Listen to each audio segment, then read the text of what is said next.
And then there's no hook, there's no flow, there's no originality, and all the features are repetitive.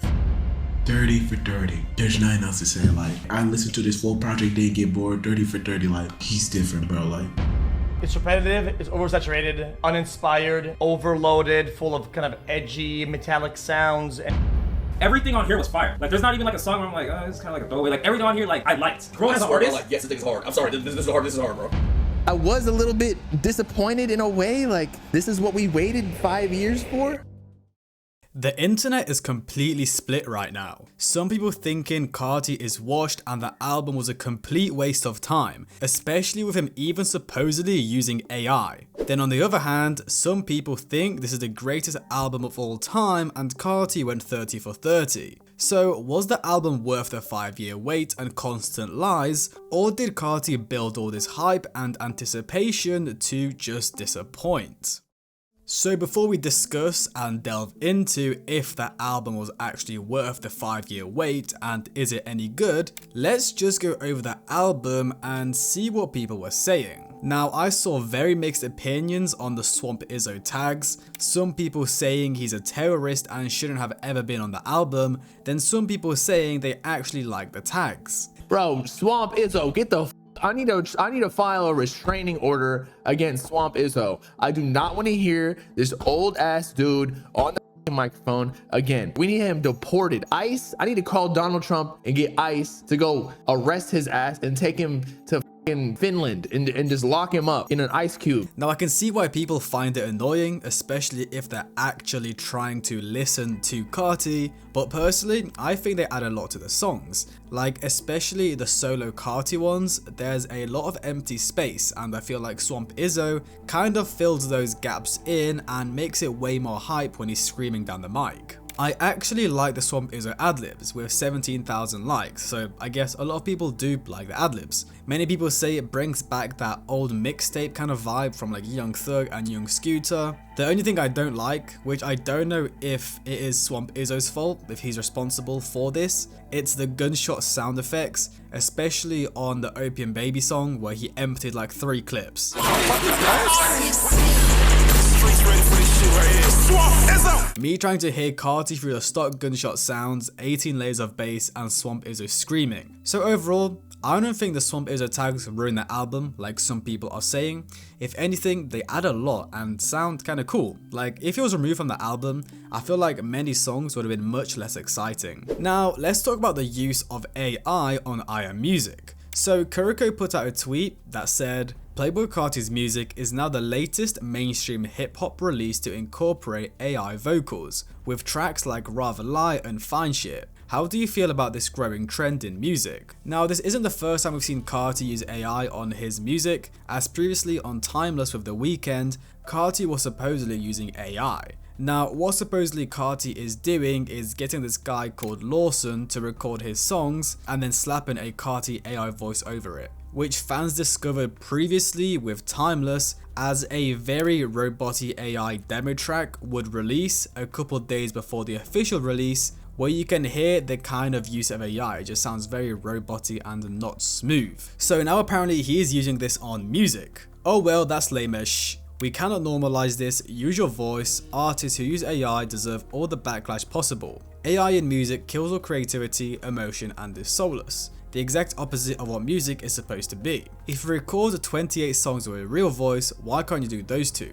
5 years and can't even record with your own vocals? So of course, AI music probably isn't great for the industry. But I'll be honest, if it sounds fire, I'm still bumping it. Academics would come out and say from what he's been told, it isn't true. I was told this isn't true, respectfully. Now fans on Twitter are even saying they're not going to stream those songs anymore and whatever. But if we're being real, you're not going to stop a Carti Weeknd song from going viral just because a couple people stopped streaming it. If Timeless used AI and went number 3 on Billboard, they're going to do it again. Like I get it, it's bad for the artistry, but what can you do about it? It just sounds too good. Now, I won't be going through every single track as I'm not here to give you a review or bore you to death. Maybe like 2 or 3 tracks just to highlight some of the general opinions people are talking about. But one specific track I want to talk about is the intro, Pop Out. Now, this song was previewed in the summer of 2023 at Wireless Festival in London, where Carti was still kind of going with the entire punk rock star thing, which he obviously didn't carry on with, as now in this music era,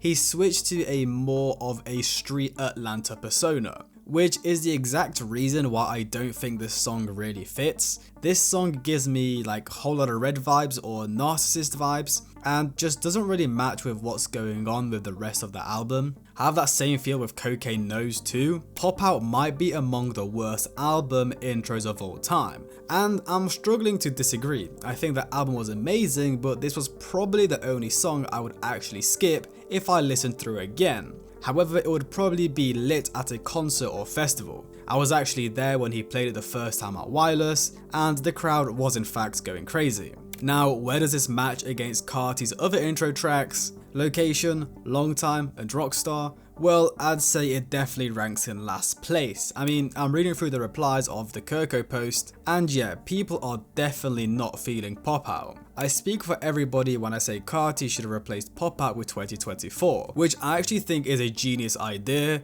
or he could have used that Drugs Got Me Numb snippet as the intro. Like 2024 would have been crazy as the intro too. But the issue is, Carti did say to academics he doesn't want them songs on the album because he doesn't want to be shouting 2024 on an album that released in 2025. I mean, he low-key could have just re-recorded some parts and say 2025 music. Then let's move on to the other things people were complaining about before we, discuss the positives. The Evil Jordan intro. Some people on the timeline were just completely clowning this, as it seemed like the sort of thing people make for TikTok edits. Here we've got someone that said, Evil Jordan, but the intro will make you float. Evil Jordan intro is frying me. He got that straight from TikTok. Now, even though some people were clowning it, there was as many people gassing it up. And I thought it was crazy on the first listen through, like it's actually a really good intro. The only thing that I think ruined it was the shooting sound effect. It just doesn't fit. It sounds like some random stock sound effects they grabbed from Google. Evil Jordan is still one of the hardest songs I've ever heard in my life. Like, I ain't never heard no one beat a beat's ass like that before, lol. But people of course still love the song, and it was the highest streamed song on the opening day, with it gaining over 9.5 million streams in less than 24 hours. And of course, the album released very late, so if it released on time, it may have been pushing like 13 to 15 million. But after those small issues at the beginning of the album, the rest was amazing. I did see some people laughing at Kendrick's part on Mojo Jojo, where he's like hyping Carti up, just like that Carti. Yeah, that was funny.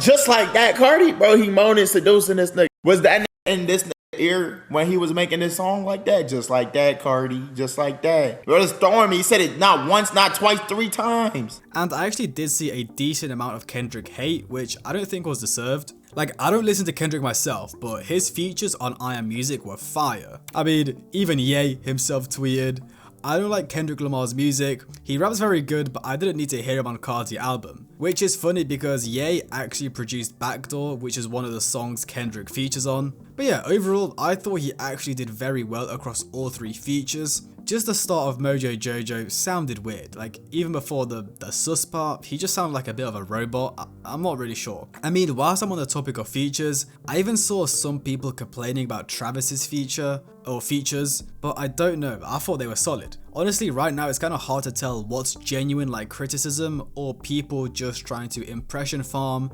or hate on the album just to hate on the album. On Crush, Travis did some really nice ad-libs. I thought Philly was a good track too, and so was Charge Him Hose a Fee and Wake Up Filthy. But then as we head towards the middle of the album, Twin Trim, which is the solo Lil Uzi Vert song, which I actually thought was pretty decent. But why the hell did Carti add a solo Lil Uzi Vert song to his biggest album? The biggest album maybe of his career. Carti ain't say a word on Twin Trim, I'm crying. Carti when it was time to record his verse on Twin Trim. Was he like showing respect to him because of course Uzi helped him so much at the beginning of his career, like giving him loads of features, but still he could have just maybe like done a feature for Uzi's album or just do another song with him on iMusic. Adding a solo Uzi song seems absolutely stupid to me and just doesn't make much sense. There's like a 30-second intro to the song and I'm pretty sure there's like another 30-second outro,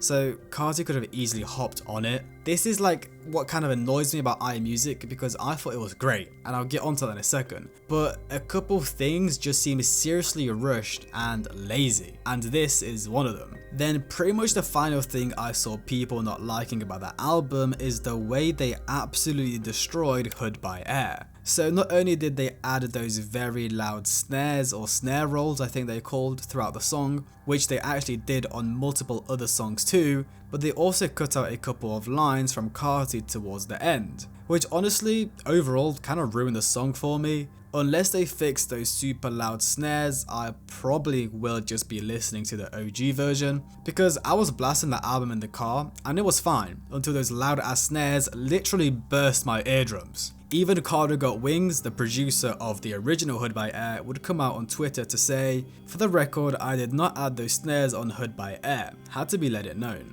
Because yeah, that was absolutely atrocious. So that was pretty much the only big negatives I saw about the album without delving into each individual track. Actually, I saw they even messed up the track list as Pop Out was supposedly supposed to transition into Evil Jordan, but yeah, they somehow put it in the wrong order.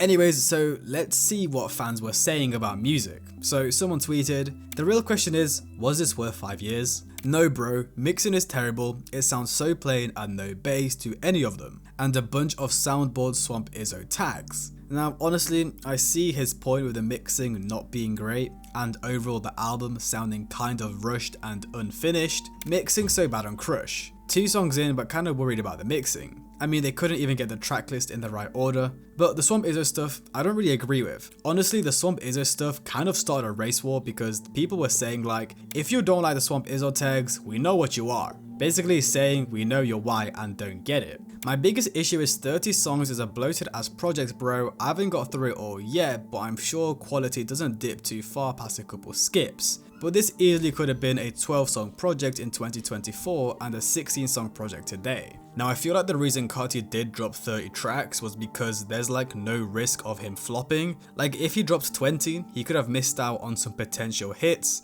Whereas if you drop 30, well, you're just, what's the saying? You're throwing and hoping something sticks? You get my point. There's really no negatives in dropping more tracks apart from people complaining it's bloated. And honestly, I like the fact he did drop 30. There's a lot of different sounds and styles, so there's definitely a track for everyone. I can't believe we waited 5 years just for people to say he dropped too much music. We've got Pop Out and Cocaine Nose for people who like that kind of rage sound. Fine Shit like Wheezy and We Need All the Vibes as more like happier songs. And then the more kind of Atlanta sounding songs with Future and So. You get the point. There's a sound for everyone on the album. So was it worth the 5-year wait? It's kind of a hard question to answer because Carti didn't go from Hollow Red to iMusic, because he was like not even a fifth of the size he is now. Not only has he completely switched up his sound, which can take years to develop, but now he's a way bigger artist, allowing him to make music with Kendrick Lamar, Travis Scott and The Weeknd, which I don't think he would have been able to get before. Like, could he have dropped the album in 2024? Sure, but I think they even said that he only got the Kendrick Lamar feature in the September of 2024, so honestly, I'm presuming he just wanted to keep on getting more features and trying to record crazier songs. But unfortunately for him, he sold those merch bundles, which had to be shipped by last Wednesday, so he had to rush the album out. Now actually, whilst I'm recording this video, they have uploaded new mixes of the album with some changes, with supposedly clearer vocals and lowered snare volume. So maybe Hood by Air is actually listenable now. Anyways, back to the point. I think he would have just dropped in 2024. Like seriously, he got features from the 3 biggest rappers in the world, Kendrick, Travis, The Weeknd. Well, he's not really a rapper, but you get the point. And then Future and Young Thug. I feel like this was ready to drop late 2024. No reason to drop it in March 2025. But yeah guys, that's iMusic. Was it disappointing?